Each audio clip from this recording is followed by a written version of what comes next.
জাতীয় নাগরিক পার্টি নির্বাচনের পরে থাকবে না, জাতীয় নাগরিক পার্টির অস্তিত্ব থাকবে না। কিন্তু নির্বাচনের পর আমরা দেখছি যে বিরোধী দল হওয়া সত্ত্বেও বাংলাদেশের জনগণের প্রতি, বাংলাদেশের মানুষের পক্ষের রাজনীতি করে যাওয়ার ফলে এবং জনগণের প্রকৃত প্রতিনিধিত্ব করার সক্ষমতার ফলে বিরোধী দল হওয়া সত্ত্বেও জাতীয় নাগরিক পার্টিতে জোয়ার চলছে এবং সারা দেশের চিন্তাশীল যত রাজনৈতিক ব্যক্তিবৃন্দ আছেন এবং অনেকেই যারা ইতিপূর্বে রাজনীতির সাথে জড়িত ছিলেন না, তারা নতুন করে রাজনীতি করার প্রেরণা পাচ্ছেন, জাতীয় নাগরিক পার্টিতে যোগ দিচ্ছেন। আপনারা জানেন ইতিপূর্বেই কয়েকটি প্ল্যাটফর্মের নেতাকর্মীরা জাতীয় নাগরিক পার্টিতে যোগ দিয়েছেন।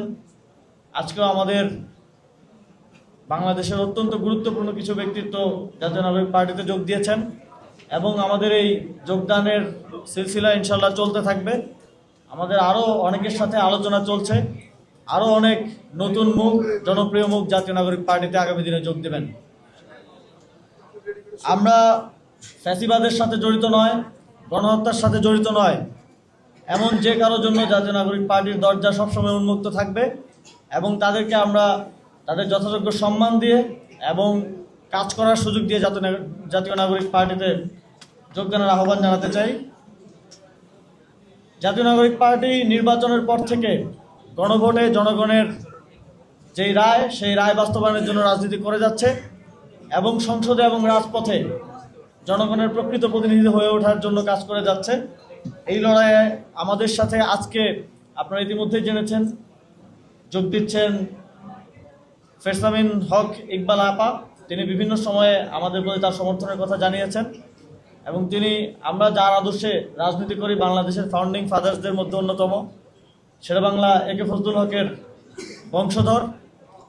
এবং আমাদের সাথে যোগ দিচ্ছেন জুলাই গণঅভ্যুত্থানের অন্যতম কণ্ঠস্বর নুরুজ্জামান কাফি।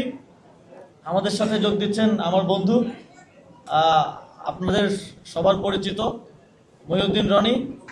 আমাদের সাথে আজকে যোগ দিয়েছেন ঢাকা মহানগর দক্ষিণের এবং পুরান ঢাকার কৃতি সন্তান, যাকে আপনারা সবাই চেনেন।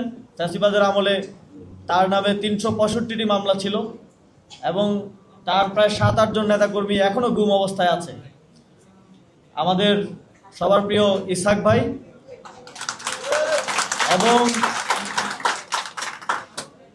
আমরা দেখছি যে আমরা যেই জিয়াউর রহমানের এবং খালেদা জিয়ার যেই বিএনপিকে দেখেছি, বাংলাদেশের রাজনীতিতে যে আদর্শ নিয়ে তারা একটি দল গড়ে তুলেছিলেন এবং এই পর্যন্ত নিয়ে এসেছেন, সেই বিএনপিকে আমরা আর আসলে চিনতে পারছি না।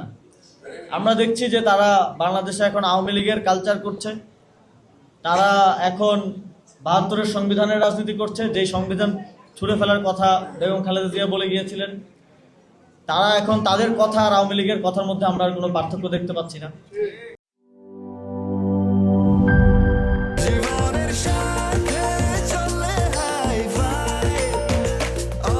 স্বাস্থ্যকর অল টাইম, সব সময় অল টাইম হেলদি লাইফ।